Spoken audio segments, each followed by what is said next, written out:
चाहिँ गर्छ। चाहेको चिज पाउन नसकियोस् केही छैन, तर पाएको चिज गुमाउन नपरोस्। मिलेको जोडी त केवल जुत्ता र चप्पलको मात्र हुन्छ, बाँकी त सब मनको भ्रम हो।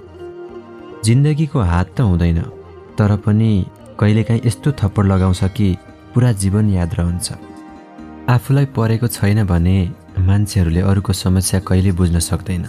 अचम्म छ हाम्रो समाज, मान्छेलाई हेला गर्छन् अनि ढुङ्गालाई पूजा गर्छन्। रिसले होइन, दिमागलाई ठन्डा बनाएर अगाडि बढ्ने हो जिन्दगीमा, अनि मात्र सफलता भेटिन्छ।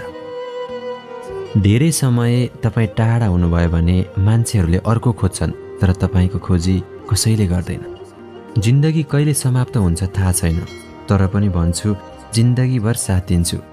म एक्लो भएको होइन, समय अनि परिस्थितिले मलाई एक्लो बनायो। जरुरी छैन कि टुट्नको लागि पत्थर र सिसा नै आवश्यक पर्छ।